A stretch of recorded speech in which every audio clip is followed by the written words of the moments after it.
World cup 2026 కు ముందు భారత జట్టుపై మాజీ కెప్టెన్ మహేంద్ర సింగ్ ధోని కీలక వ్యాఖ్యలు చేశారు. భారత్ ఈ టోర్నీలో అత్యంత ప్రమాదకరమైన జట్టులో ఒకటిగా నిలుస్తుందని ఆయన అభిప్రాయపడ్డారు. శ్రీలంకతో కలిసి భారత్ ఆతిథ్యం ఇస్తున్న ఈ మెగా టోర్నీపై మాట్లాడిన ధోని జట్టు అనుభవం, ఆటగాళ్ల నైపుణ్యాలపై పూర్తి నమ్మకం వ్యక్తం చేశాడు.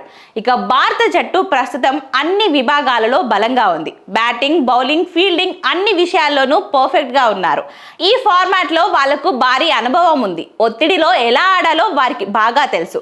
ఎవరికిచ్చిన బాధ్యతను వారు సమర్థంగా నిర్వర్తించే స్థాయికి వచ్చారు అని ధోని అన్నాడు.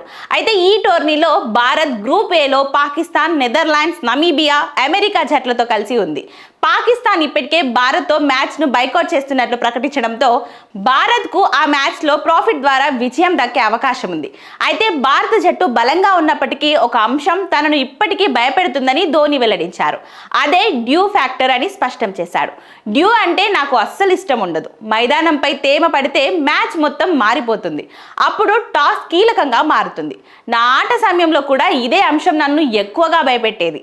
పరిస్థితులు సమానంగా ఉంటే ప్రపంచంలోని ఏ జట్టునైనా భారత్ ఎక్కువ సార్లు ఓడించగలదు అని ధోని వివరించారు. దీన్ని దృష్టిలో ఉంచుకునే ధోని డ్యూ ఫ్యాక్టర్ గురించి ఆందోళన వ్యక్తం చేశాడు. T20 ఫార్మాట్లో చిన్న తప్పిదమే పెద్ద నష్టంగా మారుతుందని ధోని అభిప్రాయపడ్డారు. ఇక కీలక ఆటగాళ్లు ఒకేసారి ఫామ్ కోల్పోతే ప్రత్యర్థి ఆటగాళ్లు అదిరిపోయే ప్రదర్శన చేస్తే మ్యాచ్ దిశ పూర్తిగా మారిపోతుందని తెలిపాడు.